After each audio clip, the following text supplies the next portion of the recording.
Hello, everybody. My name is Whitney Amon, and I am a contributor for 9 and 10. So thank you all for being here tonight. We are talking about a topic that I know is very important to all of us and all of our community. And we have a great group of panelists tonight, and so we want to get right into it. So I'm going to give them a chance to introduce themselves and tell a little bit about why they're here tonight. Hi, everybody. My name is Yarrow Brown, and I'm the Executive Director of Housing North. We are a 10-county regional nonprofit that was formed to address the barriers to housing in this county region. And we do this through communications and awareness, policy and advocacy, and capacity. I am Brooke Lugo. I'm working in Artist Development, media and marketing, and operations. Where do you work? Brooke Rubel. Yeah, work with artist development, marketing, and operations. Thank you for talking. Hi, I'm Carl Fulmer. I'm Director of the Traverse City Housing Commission, which traditionally has been a public housing agency utilizing fund funds locally. We serve 5 counties surrounding Traverse City with our voucher program. Now we've entered a new phase. We're now an active housing developer in the Traverse City area. So you'll see a lot of developments being built right now. So, my name is Scott Newman-Bale. I wear a few hats in the community. I'm here as the CEO of Shorts Brewing Company and also the president of PCAP's Board of Education as well. So we have housing challenges in both that we'll be probably touching on here. Awesome. Well, we are going to get right into it. So, Yarrow, we are going to start with you. So Housing North has been working on the regional zoning atlas to help communities better understand their housing needs. So from your perspective, what does this tool show us about the challenges Northern Michigan is facing, and how can it actually help us make progress? Great question. So the zoning atlas is a housing zoning atlas. So we are working with the National Zoning Atlas Group, which is a national team, to map and code all the existing zoning in the region. So we started with Grand Traverse County, and we're hoping to do all 10. Right now, if you go to zoningatlas.org, you can see Grand Traverse, Emmett County, and Keweenaw County. And essentially, it's an online platform that allows you to visually see what the zoning is with the housing plans. So if you go on Grand Traverse, for example, and you look at what is zoned for single family only, you will see that about 97%, don't quote me on that, I'll have to double check, but a significant amount is zoned only for single family housing, which is a barrier to creating the housing needs that we have. So we hope it'll be a visual tool. We also hope it'll be a time-saving tool and a resource for developers and your average person to look, where can I build a duplex with an ADU? Where can't I build that? And what are some of the other opportunities that I have? And then that will lead to even more amazing work that we can do with community and housing. Carl, local governments are often right in the middle of the housing conversation, but resources can be limited. So from your work here in Traverse City, what's being done with the state to bring more funding directly into housing solutions? Well, I think both private sector developers and government-based developers have the same issue, and that's whenever we propose a housing development, we get state funding, but we always have a $2 to $5 million gap that we're looking to fill, and so it's really doing a lot of politicking with the state. We have a project under construction out on the Premier right now called the Placid Parish Commons. It's kind of a transit-oriented development with data. And the state put $6 million into that project to make it a reality. And that was really working hand in hand with state elected officials as well as MSHA, the State Housing Authority, to get local funding brought into Grand Traverse County to make that project a reality. We will be building phase 2 of that project in 2026. So phase 1 is just wrapping up. A lot of it, private sector developers have the same problem. They're always looking for money to fill gaps in funding because the normal funding streams no longer, really since COVID, when we saw construction prices balloon by 30 to 40%, the normal funding scenarios don't really fund the entire project, so we've got to fund it. Now, Scott, your team at Shorts has really stepped up to help this problem, and you've actually built housing for employees and staff. staff, and other people in the community. So can you talk a little bit about that, and then also some of the issues that you face and are facing right now? Yeah, I think one of the things that people don't understand is how critical the shortage is and how it is having a daily impact right now on everyone's lives. Because what happened was we were to the point, and I think it was roughly January or February of 1 year. I don't remember even what year, it was about 3 or 4 years ago. But we were to the point where we realized that we could not fill vacancies in our staff. There was nowhere for anyone to live. And people were telling us that they couldn't take it up for the summer or internships or anything like that because we couldn't find housing. We're in a tourist area and the housing is extremely expensive on a nightly or weekly or monthly rental in the summer, not so much in the winter. So we were in this really jammed situation. So randomly we're driving around talking about it and we saw a hotel.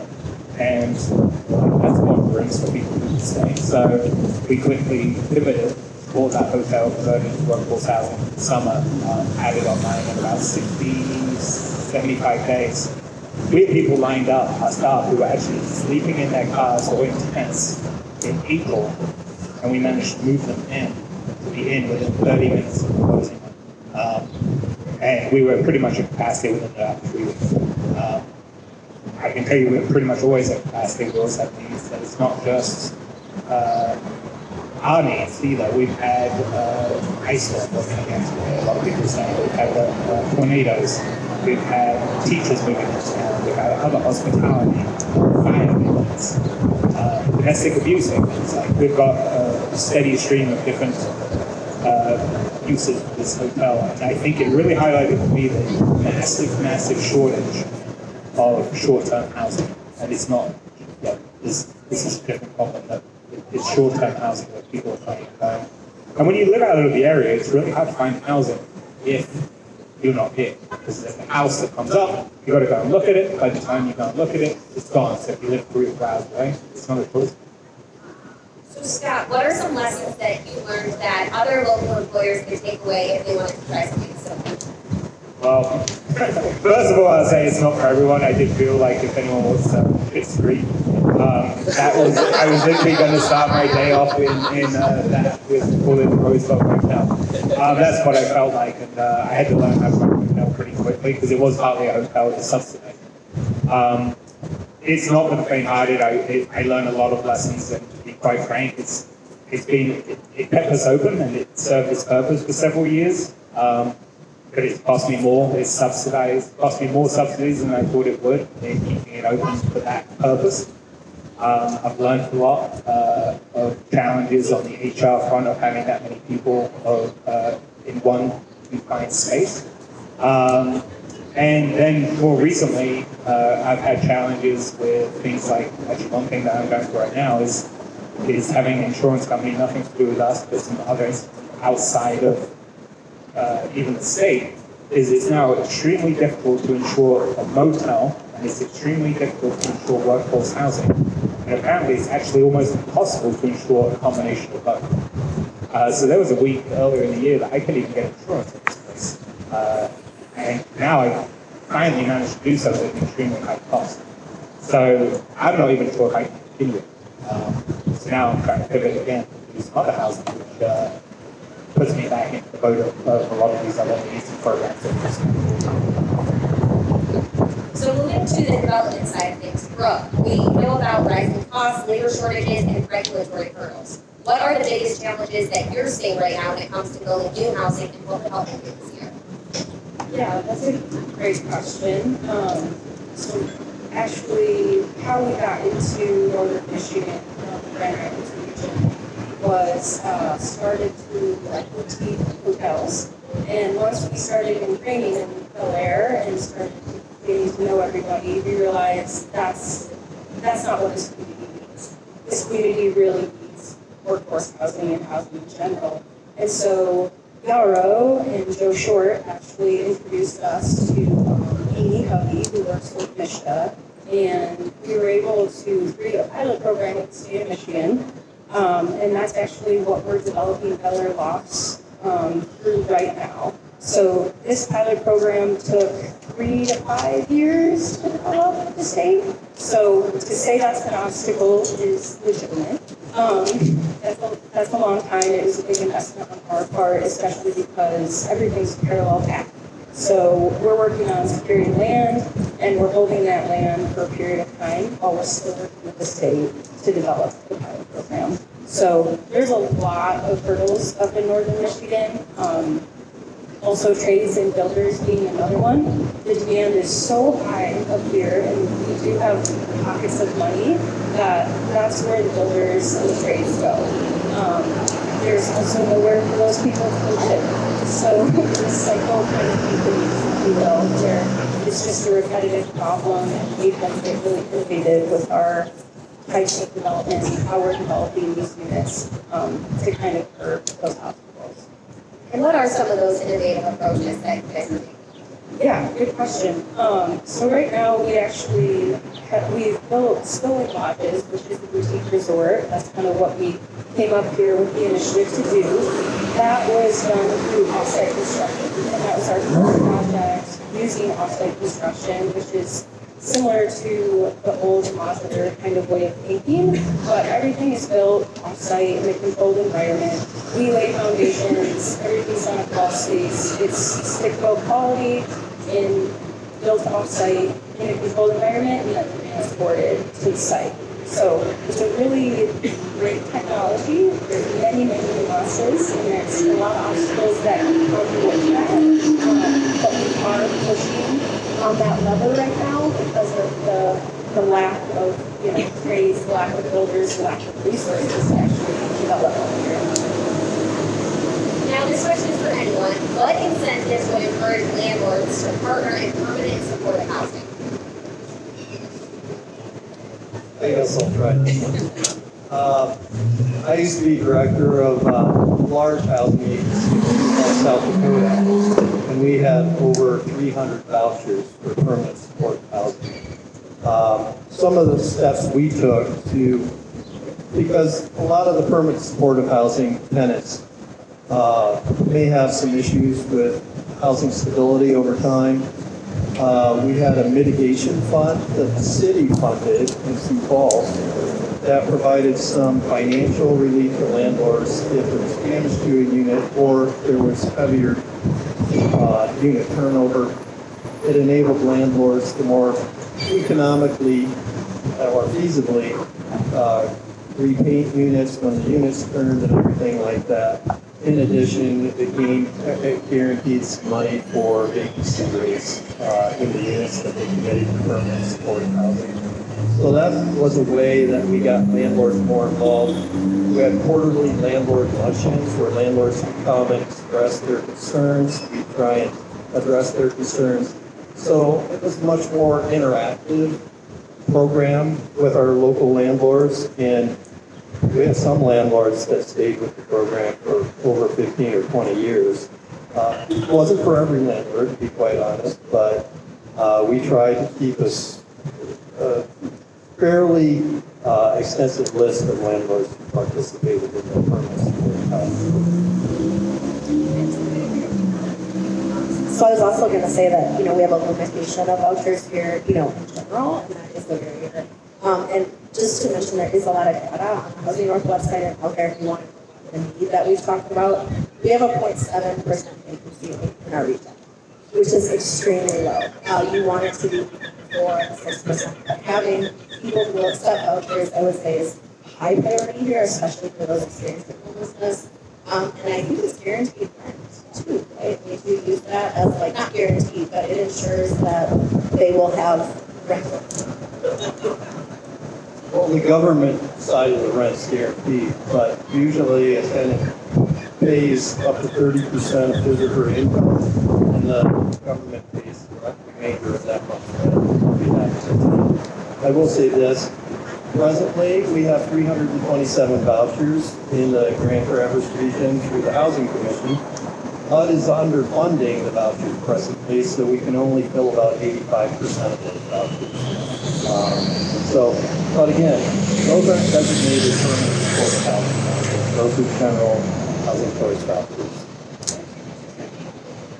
I'm just going to add one little thing that you may not hear every time as well, is whenever you do a development, the public perception is typically negative.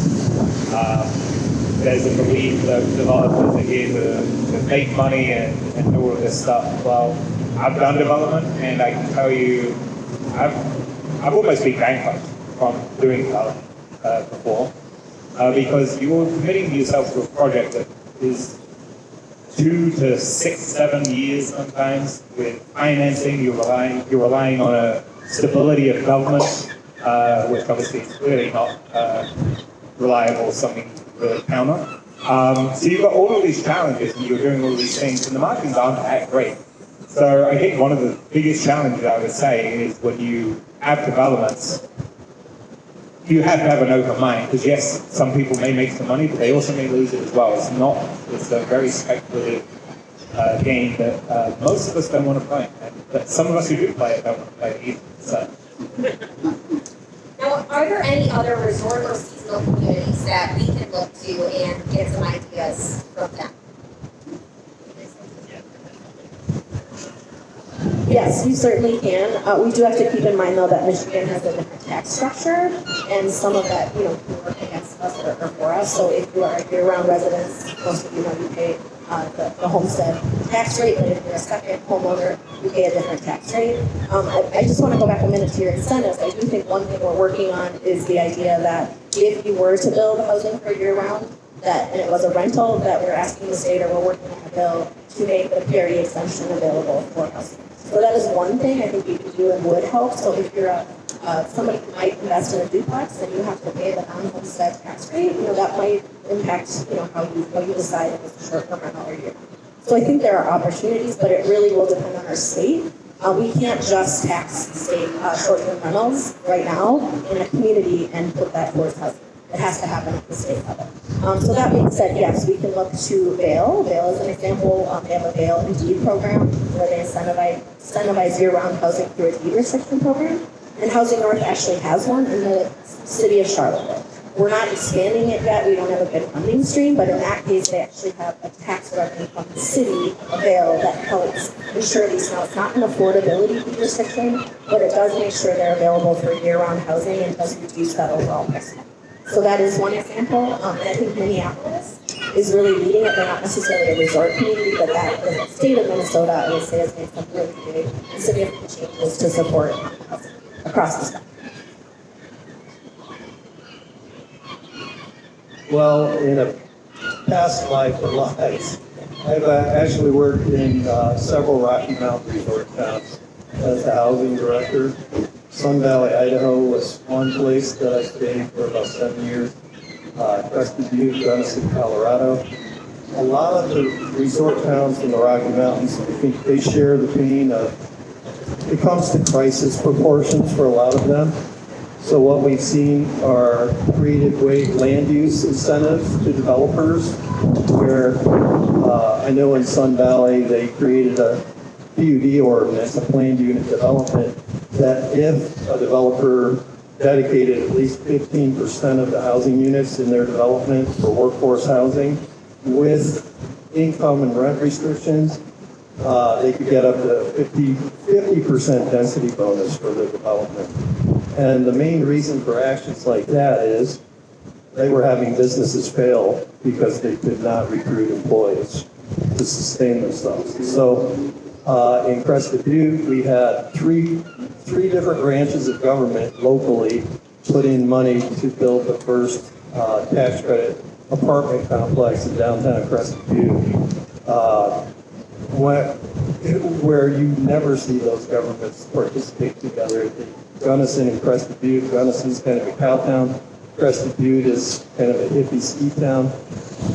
They both put in money to make the project a reality because the crisis was so bad. So there are a lot of creative ways. Some of it requires local communities to actually have some sort of funding source or resource, a village or something that can be dedicated to ensure that housing becomes a reality for the workers in the area. Now we know housing issues aren't just in Traverse City, they're in Bel Air and other surrounding county. So what collaboration is happening right now with areas around here? I mean, I can kind of speak to that from our perspective. We saw the need pretty immediately through connecting with the local community, which we also got pushback from the public, which is okay, right? If you don't know it, it's scary. But we're genuinely here to try to help and solve a real problem that we've all experienced in one way or another. So Bel Air is one of 8 projects in our pipeline right now that are all focused on workforce housing. And that's all the way up the coast, from kind of Kent County all the way up through here. I just wanted to mention the tool she was talking about, because I don't think you said what this cool pilot project was. And it's not a totally safe word in Traverse City, but I'm just going to call it the Housing Tax Incremental Financing Tool. So that is something that was passed just, I think, a year ago, and it's one of the biggest, most important incentives for developers, I would say, in our region when it comes to housing. So Delaware Loss, Artemis Development is really leading that in our region. We had the first 2, what we call HTIP applications, which is really huge. So I think we need to celebrate that. But that didn't come without collaboration. And I really think what they did is get to know the community. They didn't just come in and say, hey, we're going to build this stuff. We don't care. You know, they really got to know, the developers got to know the community. And I was at the meeting when Antrim County approved it. It was really remarkable. And what I noticed there was that they followed the master plan. The county commissioners listened to what was in their master plan that said they wanted to support housing if it came, especially through the townships and the villages. And they passed that and approved one of the first things that will create workforce housing. So I just want you to know what the tool is, because I think that did come with an incredible amount of collaboration across all the units of government, you know, and with not just support from, you know, husband or advocating, but community partners as well, showing up and saying, yes, we want this and we need this. Not that there was an opposition as well. But it took a lot. And the second one that was approved, I'll just mention, was Maple Block in the city of Decatur. So that was the first multifamily development in 20 years in the city of Decatur. So not every community is going to want that scale of development, but those are, I think, the most, what our community really needs is more than just a 20 unit or a 30 unit. We need some really significant multifamily developments to meet the need across the city. Now, what are some actions that residents can take to either encourage, or to either push for policies that ensure affordable housing for families, or just help with this problem? Sure. From our perspective, you know, we're very fortunate to kind of drop ourselves in the middle of these communities and just start. There's no better way to get to know the community than through people, and so it's really just about spinning up conversations. Through those conversations, we started to build something that's unique and started to kind of create solutions for that. That being said, we worked with a wonderful human, Jennifer Barnard, who we actually purchased the land for Bel Air Lofts from her, and she is a shared advocate in workforce housing. And to have someone in the community that can go up against sort of the perceived vision of what we were doing was a huge win for us. Without that, we wouldn't have a place to go.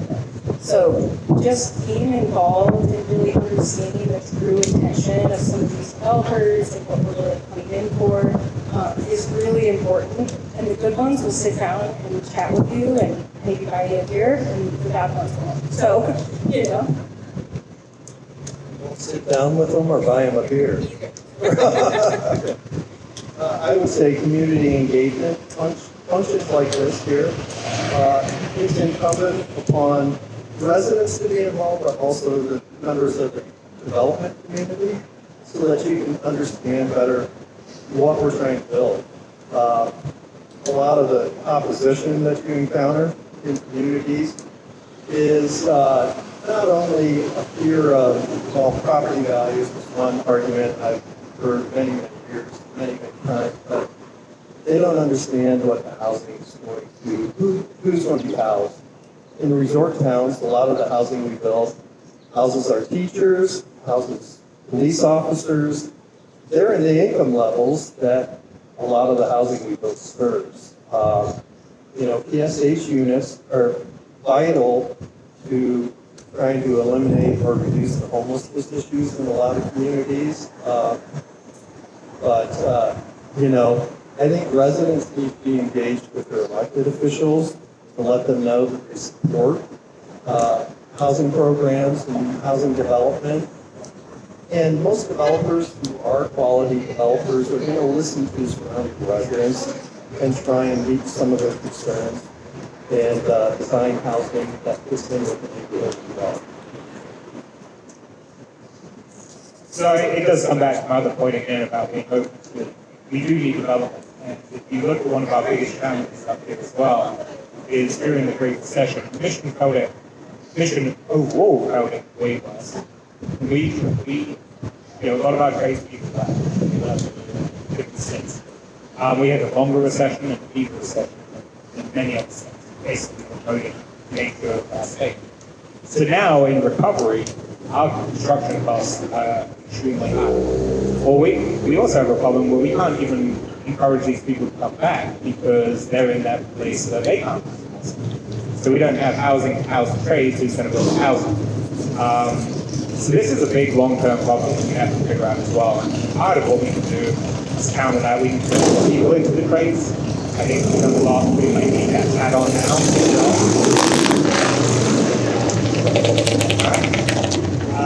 You guys can respond to this rounded out. But the education side too is we've done a lot to say that college isn't needed for everyone. You can make a really good living in multiple different avenues. And so we're working a lot more now trying to put in programs to develop rates. Because if we can't bring them up, they will come back.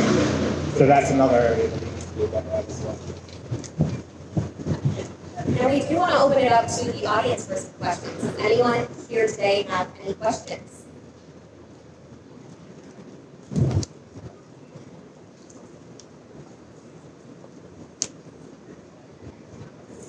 I've heard a bit about the city's tourist area that created some of the housing issues. But I'd love to hear more about that, more reasons why there are housing issues there. Is it short-term rentals? Is it nothing being built? I'd like to know a little bit more.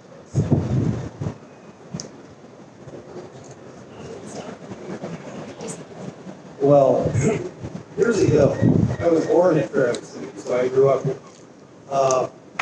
And in the 60s and 70s, TC didn't really have quite the outside influences on its real estate economy.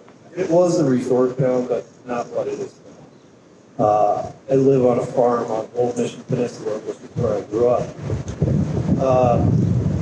Farms that dominated the landscape out on Peninsula Township, most of them don't exist anymore. And so short-term rentals is only part of the equation. Second homeowners, money coming in from outside the area. We do know several people that live near us who moved here from California. And they bought their home for over $1.5 million. We thought it was a bargain.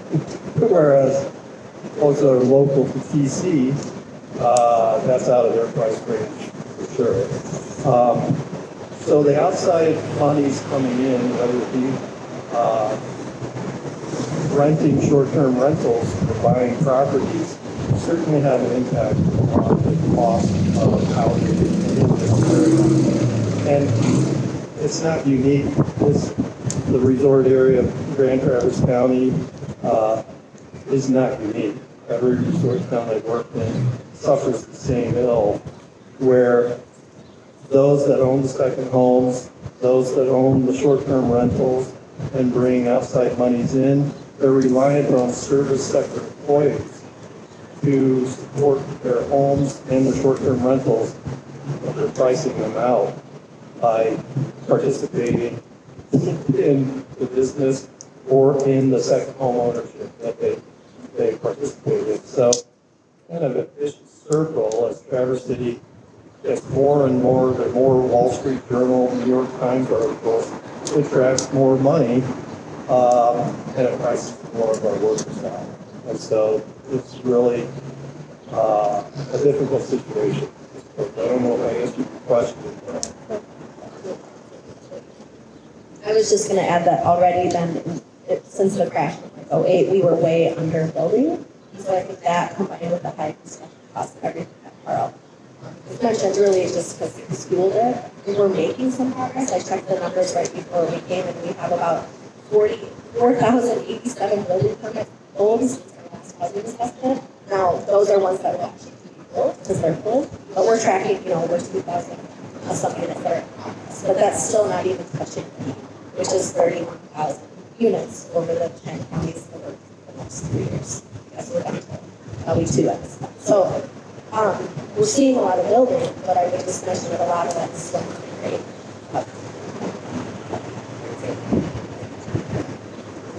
And just specific to your question, I think part of it was how did we get there? How did we get so bad before we got to this point? There was a lot of resistance, and I think now if you don't ask any official or anyone, housing's a problem. It used to be that some people thought it was, some people thought it wasn't. I don't think we're finding too many people now who don't think it's a problem. And then previously I did a lot of work with the state, I was on the MEDC, and all of the focus was on affordable housing, which is a need. But when you put 100% of your focus on affordable housing, and you don't build middle housing, that people who do have relatively good middle income or higher income jobs can afford, then you're not building the housing stock that we need to replace, which means that they only have one choice. If they can't afford a $1 million home, then they have to buy a smaller home, which basically shuts out more people out of the affordable housing. So we really didn't encourage a balanced housing building. We focused on one area, and we didn't do great at that either. So. I do want to add one thing. I'm glad you brought that up. So the Housing Commission, we don't look at just very low-income housing to help solve the issue. We look at ownership housing up to 120% of median income, which is a fairly decent wage here in Grand Traverse County, but also rental housing under 70% of median. So we try, moving forward, we're trying to serve a lot of different sectors of our workforce, both with ownership and rental housing. Add to that, to tack on, color loss is certainly under 20% area median income and under. We cannot bridge that gap. So we are filling that missing middle that you might hear, which is very important to us. We have places like Shorts that draw in many tourists to our town, our village, right? We're like 1,000 people. So there's not a lot of opportunity for people to explore housing. We have one affordable housing apartment unit in our town. Outside of that, there's no other option besides duplexes, things like this. So we really just don't have the infrastructure there right now needed to support the tourism that we get from June to August. Some other questions? Thank you for doing this. It's a very complex set of issues, and it's very helpful with this. You touched on zoning, and the question I have is about density and height restrictions. I know that's a very hot topic, a controversial topic, but is that something that's going to be required to meet the need? Is higher density or higher structure? Yes. So, can I just say yes? I believe so. I don't think it's the only solution. I don't think every community is going to want high buildings or, as much density as can happen, but I do think we need to encourage more density where it makes sense and close to infrastructure and amenities, not encouraging more sprawl. So we're actually working on a growth corridor study to tack on as part of the zoning atlas project that will give some communities some guidance on this. And looking actually parcel by parcel in certain corridors is where development could occur, where underutilized spaces are, and things like that. So we really are at that point where we need it all, but I don't think the answer is just high buildings and large multifamily. I think the community needs to look at what makes sense in that community. But we do need to consider it, and I don't think we want to put up barriers to it because we need people that make sense. I'll just add, a development standpoint, we can get a little creative, right? So, for instance, at the loss, we have a flexible floor plan. It's something that can be a 3-bedroom unit, so you can have roommates, or you can have that on your own. Or it's something that can be broken up into a 2-bedroom unit and a studio unit. So we're trying really hard to flex where we can and kind of be malleable where we can in order to serve the community best, not knowing what everybody's going to want, right? But we can kind of work our floor plans, work the way that we build to kind of serve the community and be adaptable to that. So it's another way that we can kind of use things in our toolbox to try to serve a little bit better and create that next that you're talking about. I'd say yes and no, rather than just a solid yes. Certainly the appropriate areas, you can promote higher densities for development. We still have a lot of work to do in the outlying townships around Traverse City. I looked at a property in Acme Township. They don't have public water. So right there, you're not going to get state funding through Michigan without a public water system serving your project. So East Bay Township, however, has made a lot of strides to promote some workforce housing and affordable housing development in East Bay Township. Barfield Township has borne a lot of the responsibility, I think, in the Traverse City region. So it's really making decisions in your planning process. It should be an open process to determine where densities might go.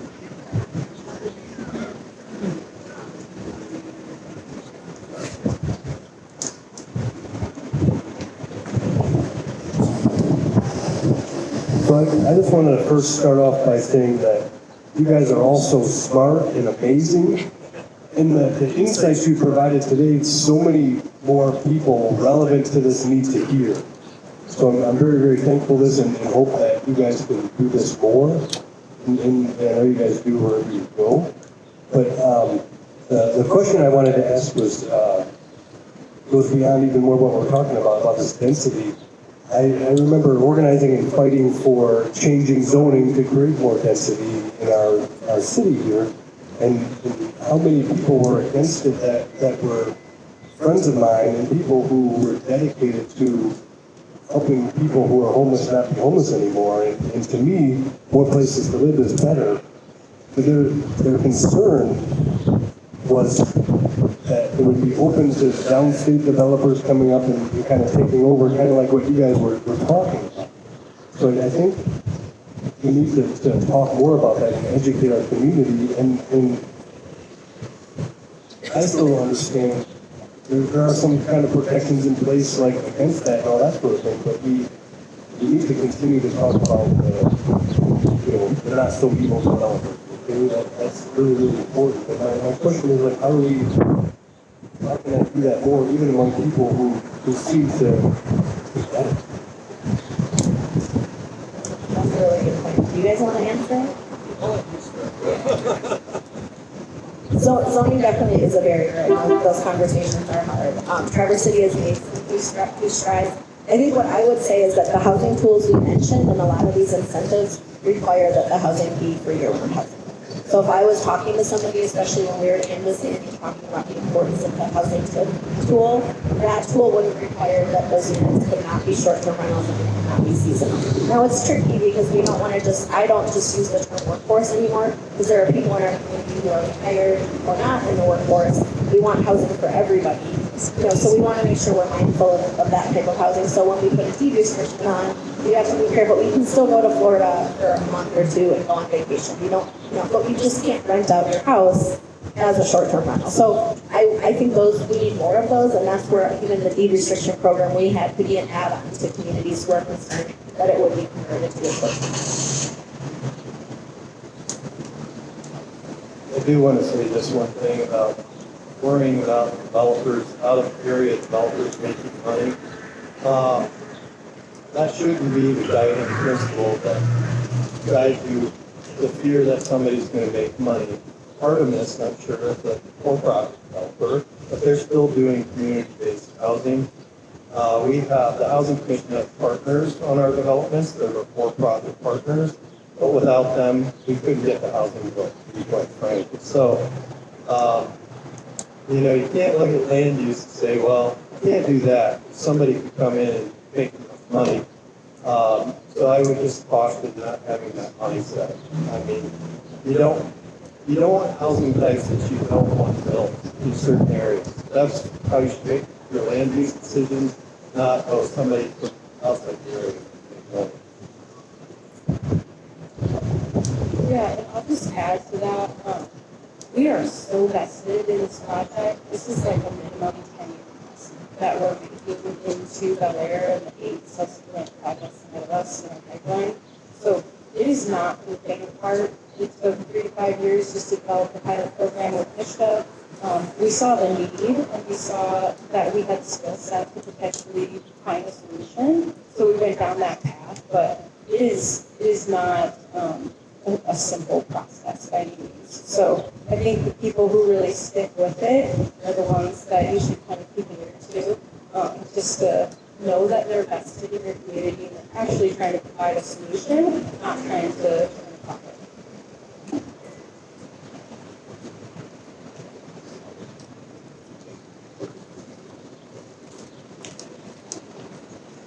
So I want to echo what was said about other people hearing you, and I hope that you meet with the different governments within the different counties that they already have. I hope so.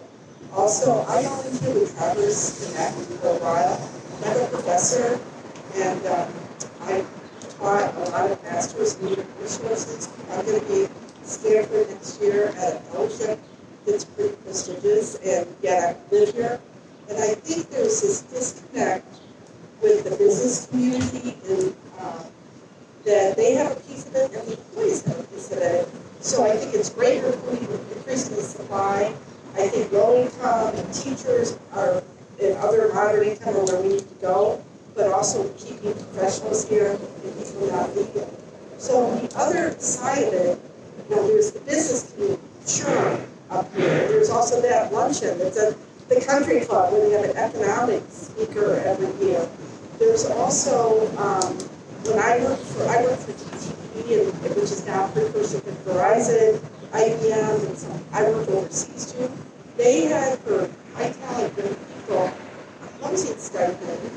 We had to find our own, and you had to pay it back if you left. I was in the city area, very expensive.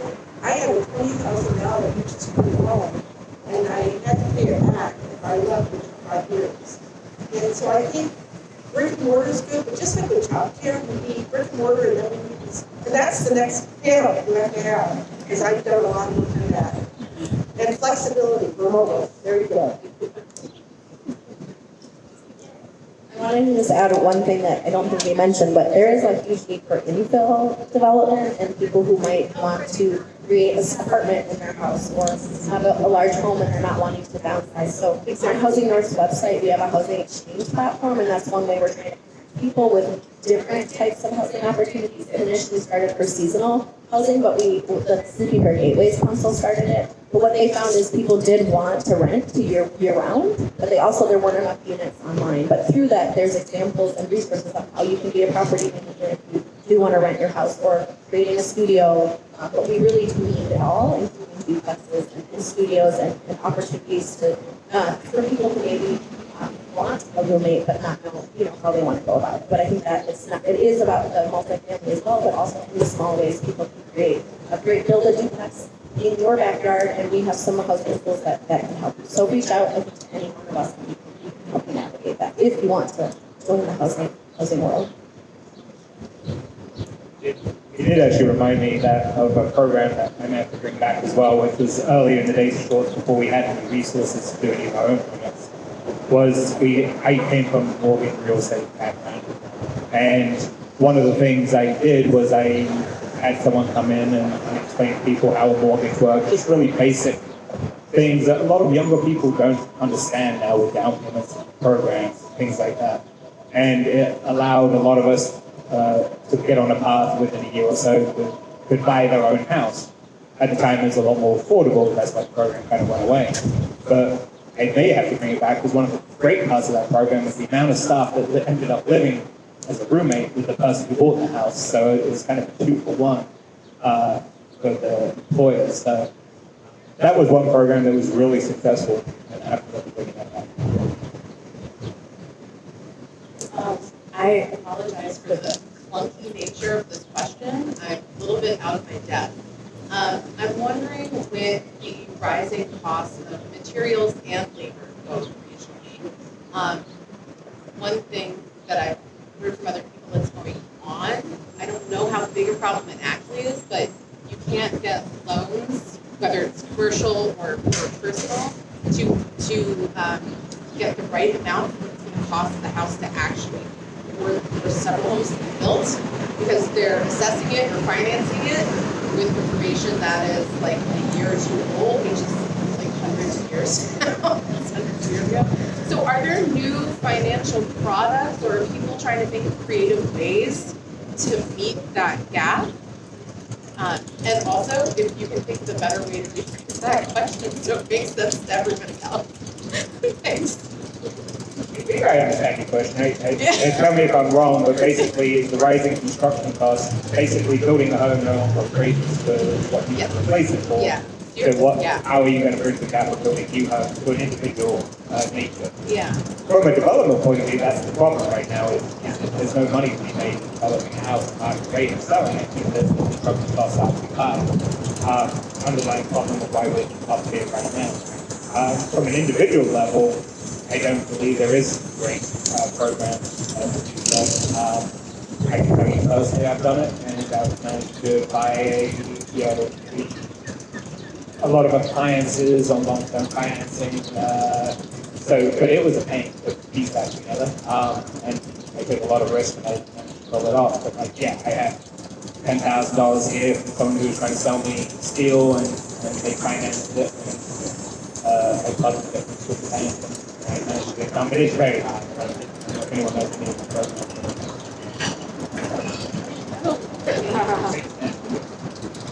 No, I was just going to say, unfortunately, for the single-family home builder who's trying to do a one-off home, that's why we're seeing the luxury homes being built, because they'll appraise at a value where the builder can fully finance the construction of that unit. But as an individual, it gets harder and harder because the lenders don't want to see you have negative equity. If you build a home and it's worth $200,000 less than what it costs to build. So unless you have deep pockets to put it on part of it, it becomes very problematic. I don't have a solution though. It's really not mine.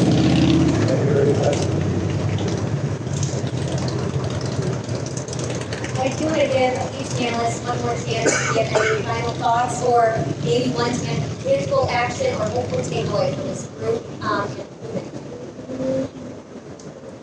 I just appreciate you all being here. This is a really cool thing. Thank you, and for having us.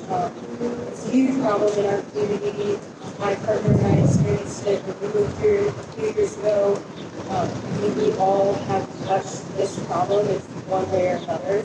So I just appreciate people talking about it. That's the first step to really solving, creating action. So thank you all for being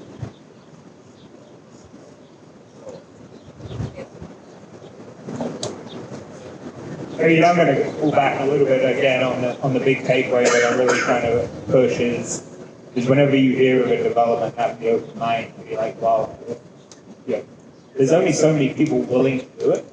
If you're not willing to do it, which I'm not saying that you should be, because you may have the money or the pockets or the expertise to do it. There's only so many people willing to take the risk, and it's not a great industry to be in when the time's not good. So have an open mind and just kind of focus on, I think someone else mentioned the fact that we need that housing. I don't really personally care if we still invest money on it. But it delivers what I need, and I don't have to worry about where I'm going to live or where myself are going to live. I'm really pretty happy. So that's the way it should be. So. I also want to thank everyone for coming. It's certainly very useful to have been together. Listen to questions and comments. building housing for middle and lower income levels in areas like this is not easy. It does, I think, a lot of times you see nonprofit developers and public sector developers building housing because of the exhausting nature of getting entitlements for different developments. Certainly you have some neighborhood opposition at times to a particular development, but I think getting citizens involved and hearing feedback from everybody, and all of you here, if you're interested in the topic, please be engaged with your local elected officials and attend public meetings and public hearings to let folks know that there is support in the community. Our businesses rely on the housing types that we're talking about tonight to be an ongoing venture. And so it's really important that people get involved. Well, it's going to be a hard one to talk at the end. But no, thank you all for being here. I do think involvement is really important, and one way you can be involved regionally, but also in your own community, is to join your local housing action group if there is one. We also have a regional housing plan that Housing Act is facilitating. That's in our 10-county region. And there are working groups, and you can get on our mailing list and find ways to get involved. We have 3 focus areas. One is ending and preventing homelessness. The other is housing stock, so getting the housing numbers, and the other is the housing ecosystem, so the workforce, the labor, everything that goes into it. So you can email me, and if you want to get involved, or go on our website and learn more. But for the first time in the state history, we have a statewide housing plan. Regional housing plan, I think, we are making some progress, so it's not all doomsday, but we do have a long way to go, and being involved and showing up is the best bet. Oh, yes, we have a housing summit. Every year, I forget, Housing North puts it on in October. It's October 27th and 28th. It's at the Hagerty Center. It's our 11th annual housing summit, and it brings together, so mostly regional conference. Carl will be there.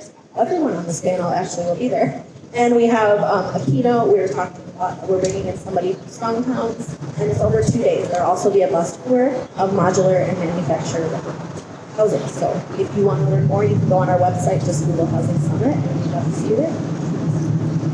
Thank you to our amazing panelists for being here tonight and being part of this great conversation. And thank you to all of you for being here for the first ever Conversations on Cast. I know we are very excited to host more of these conversations with this topic and other topics, so keep an eye out for future events. And then also keep an eye out on your email for a link to all of the resources, the summit coming up, and anything talked about tonight in your email. Thank you guys so much.